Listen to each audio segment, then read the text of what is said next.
Баршаңызға сәлем. Мэтт Гала. Нью-Йорктегі метрополитен өнер мұражайы костюм институтының пайдасына қаражат жинайтын және сән көрмесінің ашылуын атап өтетін жыл сайынғы гала іс-шара болып табылады. Мамыр айында өтетін кезекті Мэтт Галасының тақырыбы белгілі болды. Тақырып ұйқыдағы ару, ояну сәні. Жыл сайын Мэтт Гала сәннің басты оқиғасына айналады. Тар профильді сән оқиғасынан бастап бал көптен бері жалпы талқылау тақырыбына айналды. Жұлдыздардың шығуы микроскоппен дерлік зерттеледі. Соңғы кездері олардың кейбіреулері ғана көпшілік мойындауына лайық болып жатыр. Бірақ мемдер көбейіп барады. Іс-шараның кейбір басты жұлдыздары Кардашьян отбасының мүшелері. Мүмкіндігінше таң қалдыру және сыртқы келбетіне мүмкіндігінше назар аудару үшін олар шығармашылықпен айналысып өздеріне керемет киімдер тігіп жатқан шығар.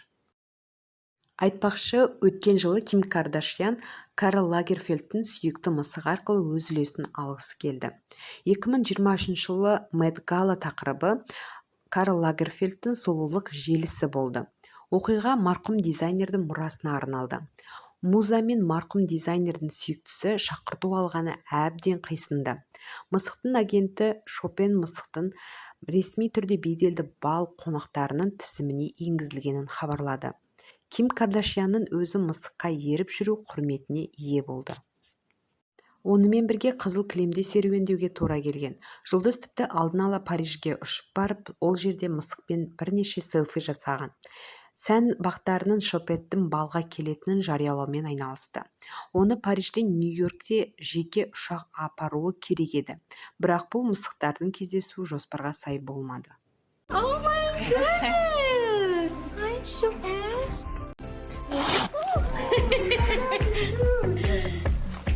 No, she's not the biggest cuddler.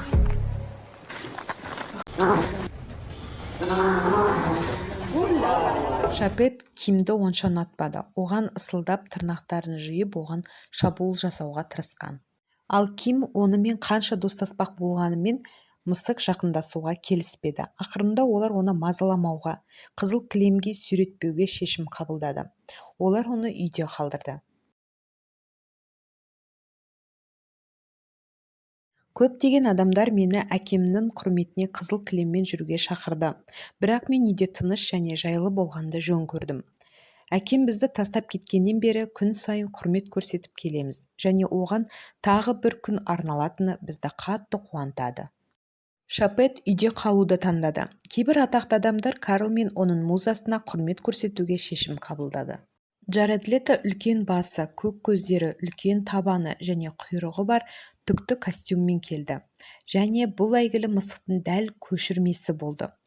Ол қонақтарды ғана таңғалдырмады. Желіде балда болған иттің реакциясы бар видео пайда болған. Бұл әзілге себеп болды. Ал кейбір әлеуметтік желі қолданушылары бұл иттің жазғы костюмге реакциясын Мэтт Галаның ең жақсы бөлігі деп атады. Алдымен Лето қонақтармен анонимді түрде сөйлесті. Содан кейін басын шешіп, қолына ұстап жүрді. Рэп орындаушысы Доджа Кэт және Оскар де Лоранто бренді анағұрлым талғампаз киім жасады.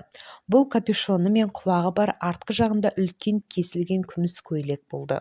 Көйлектің етегі Лагерфельд мысығының жүніне ұқсайтын ақ үлбірмен қапталған.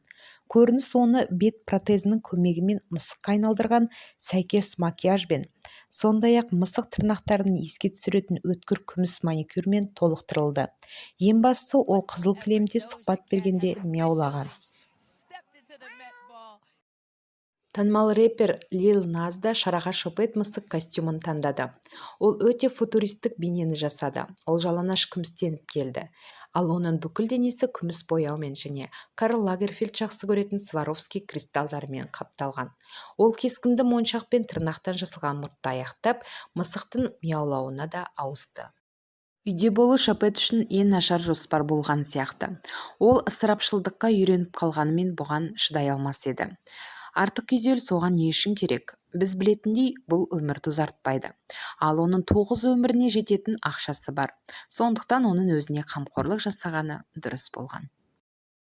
Ал біз ұйқыдағы ару тақырыбындағы жаңа балды асыға күтеміз. Джаред Лето сияқты қанша жұлдызды креативтілердің басына жастық тігіп, немесе мега көлемді көрпемен келетіні қызық. Хрусталь саркофагта ешкім келмейді деп үміттенеміз. Біз сіздерге жаңа тақырып және ең жарқын жұлдыздардың пайда болуы туралы міндетті түрде айтып береміз. Өткізіп алмау үшін каналға жазылыңыз және бізге қолдау көрсету үшін қоңырауды басыңыз. Бізге лайк басыңыз. Осылайша біз сізге көбірек қызықты видеолар жасай аламыз. Осымен бүгінгі шығарылым аяқталды. Ұнаса лайк басуды ұмытпаңыздар. Келесі кездескенше.